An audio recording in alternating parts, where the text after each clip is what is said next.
The press is very eager.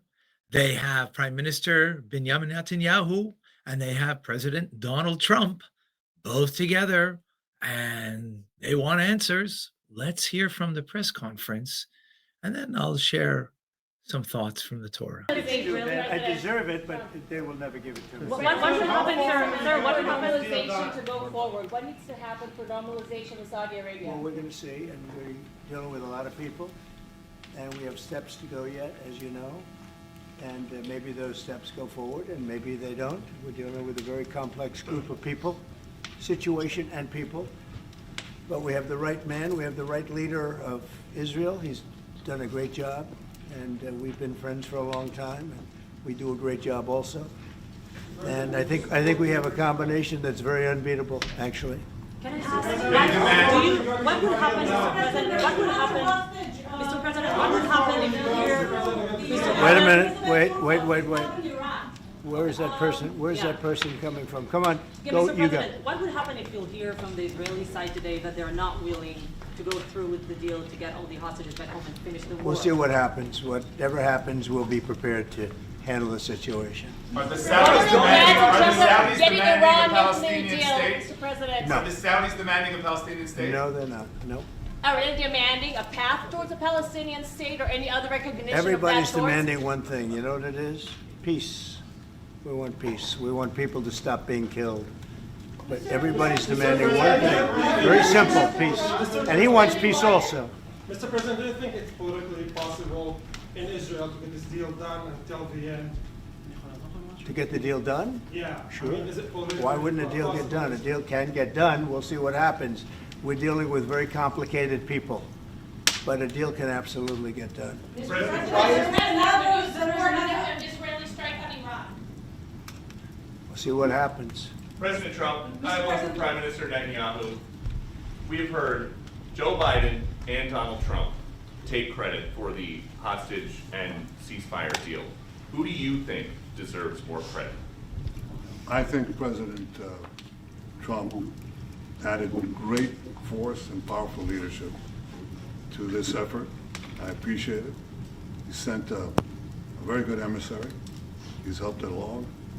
And, I'll just tell you, I'm happy that they're here. And I'm sure the President is happy that they're here. And I would think that's about enough. President Trump, Prime Minister, what about Elizabeth Surkov, the Israeli hostage held in Iraq? What about the Israeli press taking a press conference in Israel and not in Washington? We would love to take a press conference to interview you, Prime Minister Netanyahu. A few more questions. Prime Minister Netanyahu, do you support going forward with this deal and getting all the hostages out? I support getting all the hostages out and meeting all our war goals that include destroying Hamas's military and governing capabilities and making sure that Gaza never poses a threat to Israel again. are you willing? All three. Are you willing And to those agree? Are you things willing can to go agree? together? Are you willing Can you to agree promise to the Trump's families vision that you to do bring all the everything to get the I think- hostages out? I think wait. that I should One at a talk to time. One President at a Trump, time. So okay? I'll ask, do you agree with Trump's vision of getting all the hostages back home, even if it means to end the war? Well, I'm not sure that you articulated correctly what the President's vision is. You can ask, he can speak for himself. He does that very, very well. I have my own views, 3 goals, not 1, not 2, 3 goals, and I will meet all 3 goals. I think the President can help enormously. He brings fresh thinking. Any address to the Fresh fact thinking. that terrorists who murdered hundreds of people released their home was the part of the deal? It's a horrible thing. We can't forget it. I'll never forget it, and you can't forget it. And some people want to put it out of their memory, but we're not going to ever let that happen. It was a horrible day, October 7th. That was a horrible period of time. And a lot of people like to pretend it didn't happen. It happened. It's a big group of people that like to pretend it didn't happen, like the Holocaust didn't happen. Same mindset.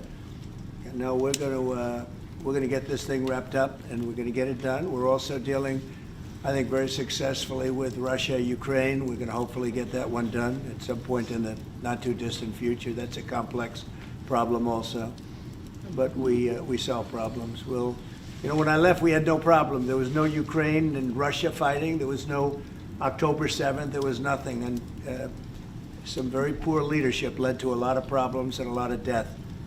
And it's a shame, but we'll put it out. We'll put out the fires. We have a lot of fires, but we'll put them out. Mr. President, why do you still support a Palestinian state like the peace plan you presented in January 2020?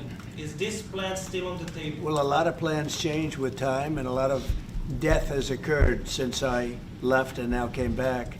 This death occurred not while I was here, but while somebody else was here. It shouldn't have happened. They shouldn't have allowed it to happen. It would have never happened, and that includes Russia. Ukraine would have never happened. Not even a little bit, not even a chance. But now we are faced with a situation that's different, in some ways better and in some ways worse. But we're faced with a very complex and difficult situation, but we'll solve the problem. Mr. President, did you refugees get from Gaza, out of Gaza? If not Jordan, Egypt, what other countries you think might accept Palestinians from Gaza? Well, I think Jordan and Egypt will. I know they've spoken about it with you, and they say they're not going to accept. I say they will. But I think other countries will accept also. I think that Gaza maybe is a demolition site right now. If you look at Gaza, it's all, I mean, there's hardly a building standing, and the ones that are going to collapse. You can't live in Gaza right now, and I think we need another location. I think it should be a location that's going to make people happy. You look over the decades, it's all death in Gaza. This has been happening for years. It's all death. If we can get a beautiful area to resettle people permanently in nice homes and where they can be happy and not be shot, not be killed, not be knifed to death like what's happening in Gaza. And right now you have in Gaza a very dangerous situation in terms of explosives all over the place, in terms of tunnels that nobody knows who's in the tunnel. The whole thing is a mess.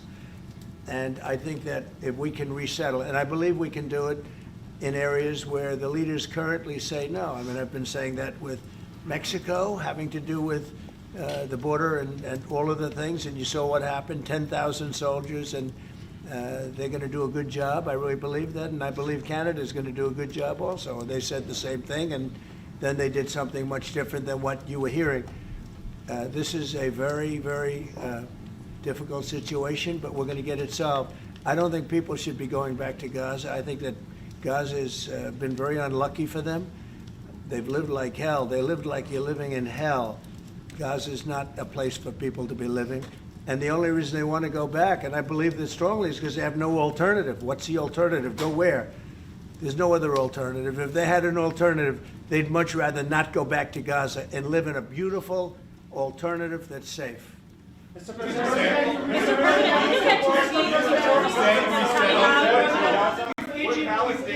Peter? Would Palestinians have the right to return to Gaza if they left while the rebuilding was happening? It would be my hope that we could do something really nice, really good, where they wouldn't want to return. Why would they want to return? The place has been hell. It's been one of the meanest, toughest places on earth.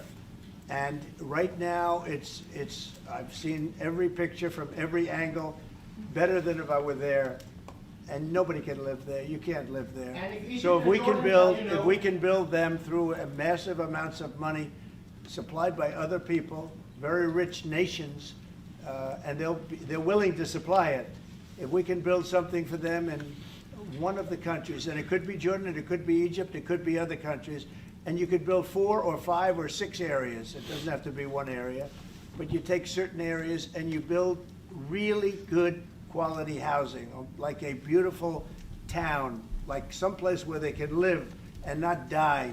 Because Gaza is a guarantee that they're going to end up dying. The same thing's going to happen again. It's happened over and over again, and it's going to happen again as sure as you're standing there, Peter. So I hope that we could do something where they wouldn't want to go back. Who would want to go back? They've experienced nothing but death and destruction. What will you do if Egypt and Jordan tell you no? What will you do then? Well, I don't think they're going to tell me no. Mr. President, I don't think they're going to tell me no. What will you do? I think they're going to tell Biden no, and I think they're going to tell other people no. so you think it will happen at the end? I think there's a good chance, yeah. How I'd like to see many it people are you thinking about? All of them. I mean, we're talking All of the about Gazans. probably 1,000,007 people, 1,007,000, maybe 1,008,000. but I think all of them, I think they'll be resettled in areas where they can live a beautiful life and not be worried about dying every day.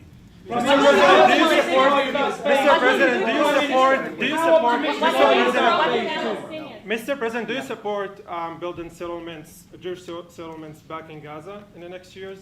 Say it? Building settlements, Jewish settlements back in Gaza in the next year. Do you support this idea? I don't see it happening. It's too dangerous for people. Nobody can go there. It's too dangerous. Nobody wants to be there. Warriors don't want to be there. Soldiers don't want to be there. How can you have people go back? You're saying go back into Gaza now? The same thing's going to happen.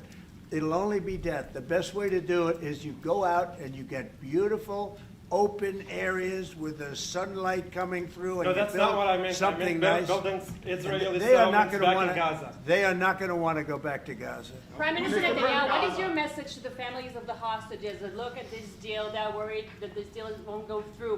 What do you say to them at this moment? Same message I said from the beginning of the war. We'll get them out, get them back. We got over 70%, close to 75% of the people who everybody believed will not get out. We got them in successive deals, and most recently with the help of President Trump. We're not going to give up on any of them, and we're not going to give up on our other war aims. Hamas is not going to be in Gaza, and we're going to get everyone back. And you would not Prime have. Minister, how optimistic are you about reaching phase 2 of the ceasefire? How optimistic are you about that happening? Well, we're going to try. That's one of the reasons, one of the things we're going to talk about here. And if we, you know, when Israel and the United States work together, and President Trump and I work together, you know, the chances go up a lot. It's when we don't work together, Israel and the United States don't work together, that creates problems. When the other side sees daylight between us, and occasionally in the last few years, to put it mildly, they saw daylight, then it's more difficult. When we cooperate, isn't it the right chances time are to good. quit once and for all? Say it. Now that Iran is so weak, isn't it the right time to hit their nuclear facilities once and for all? So you say Iran is so weak. I appreciate you saying that. They're not weak. They're very strong right now, and we're not going to allow them to have a nuclear weapon. It's very simple. You know, I signed a very strong proclamation. Iran was in big trouble when I left. They were broke. They didn't have money for Hamas. They didn't have any money for Hezbollah. You had no problem. October 7th could have never happened. When I left, October 7th could have never happened. And frankly, Russia and Ukraine, as I said, could never have happened. They became very strong very fast. They sold massive amounts of oil to China and everybody else who would not buy the oil when I was president, because we said, don't buy the oil. And they became very rich very quickly. But they're not weak. They're not weak. They're strong. Doesn't mean they won't be weak, but you know what? We just don't want them to have a nuclear weapon. They can't have a nuclear The weapon. Prime Minister, sorry, Mr. President, the Prime Minister wants you to strike Iran. That's what he wants. You don't know what he wants. What do you know about anything? Go ahead. But is that option on the table? Yes, please. President Trump, is that option on the table? You're not just talking about Jordan and Egypt. No, could be other places too. So in the Gulf. There are many people that have reached out, many countries, many leaders of countries that have reached out that would like to participate in that. Doesn't have to be Jordan and Egypt, but I think it would be also them. Mr. President, your relationship with Mr. Netanyahu knew ups and downs. How would you describe it right No, now? I think it's mostly ups. Mr. President, what about the Palestinian Authority? Should we rule Gaza because Gaza will be empty? What? The Palestinian Authority, can it rule Gaza? What do you think? Well, it's had a pretty hard time, wouldn't you say? I'd say it's had a pretty bad time of it. Mr. Okay. President, Qatar has, you've criticized them in the past as a funder of terrorism, so as the Prime Minister. Do you think they're part of the solution or part of a problem moving forward? I think they're trying to help. Qatar Yep. is absolutely trying to help. I know them very well, and they're doing everything they can. Very tough situation, but they are absolutely trying to help. Will you Okay, visit Israel? thank you very much, everybody. Press, let's go. Come on, guys. Thank you. I'm playing. Thank you, guys. We'll see. Wow. I must say that not as a political statement, but that Donald Trump is handling things very different in the second term than he did in the first term. Much calmer, greater assurance, and it's interesting to note. Not that I don't want to get into the political angle But what's important for me and for the Jewish people and for the land of Israel is, of course, some of the ideas that were discussed over here, demanding peace. That everybody wants peace. That's what we want is peace. That's true. And peace needs to be through strength, of course. And of course, it means at what cost is there going to be peace? I've mentioned previously that, it's a very bittersweet deal, this ceasefire. Very sweet when you see those hostages coming out, reunited with their families, and the stories of, I wouldn't call it bravery and heroism. I would call it real sense of integrity and never losing their soul, their Jewish soul, keeping the Sabbath in, when you're a prisoner, when you're a hostage, when you're treated like, I want to say like what? To only eat kosher, to pray to God. Unbelievable. So that's very sweet, but very bitter is all those terrorists that are being returned. But yes, ultimately we want peace. And as Prime Minister Netanyahu said, the 3 goals have to remain, and that is to destroy Hamas, getting back all the hostages, and that there's no governance of Hamas. Difficult, complex situation, as President Trump said, and therefore things have changed from what they were before. No talk of a 2-state solution because, who's there to talk with? Who's there to create such a thing? And Gaza's a mess. Now, the transfer of 1.7, 1.8 million people, if this could happen, it would be a real statement on the on the strength of Donald Trump, I must say. I have my doubts, but that would be the biggest benefit for those people. As he said, and it's so true, that they would have a fresh start, new beginning, not being ruled by Hamas and, jihad. It is definitely would be something remarkable. And most importantly, it would bring security to Israel, bring security to the entire Middle East.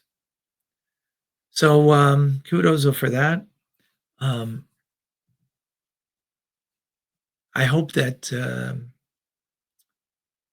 President Trump is not only looking out for making America great again and making himself great again, but recognizing that helping the one and only Jewish state, helping the Jewish people, and recognizing that he is in a great position, that he can has made and will make a great contribution to the security of the Jewish people. That is, I hope he recognizes the awesome power that God Almighty has given him, that he is there to fulfill. Every leader is chosen by God to be that leader. They think that's on one hand, it's he was elected. That's true. But really, everything is in the hands of heaven, except for morality. That's in our hands to choose right from wrong. But otherwise, heavenly. He has been ordained as the leader of the United States of America, the leader of the free world. And I hope he recognizes that this is something that God has placed upon him and given him. And it's a great merit. But that merit is to do the godly thing, the right thing, the moral thing. Not just what is good for America, and definitely not what is good for his legacy, about what's good for goodness sake, for God's sake. And that would be very important. But finally, the lot of the Jewish people is not in the hands of Donald Trump. We throw our lot with God Almighty. Whenever we threw our lot with anyone else, as in the story, the famous story of Haman, who drew lots to destroy the Jewish people. And the reason, the story of Purim, for those who are familiar with it, came about because the Jewish people took their lot with the king Ahasuerus at that time, that he was their great protectorate. Great protectorate of the Jewish people is God Almighty. And when we unite together in recognizing that as a Jewish people, we are a great might, the greatest might. When we don't recognize that, then we're like one sheep surrounded by 70 wolves who want to eat us up alive. So, Prime Minister Benjamin Netanyahu, recognize that yes, you have to act in the political arena because that's your job. That's your God-given job to do that. But to recognize at the same time, don't throw your lot with President Trump. Not to say to work with him. Absolutely. Absolutely. There's no doubt about that.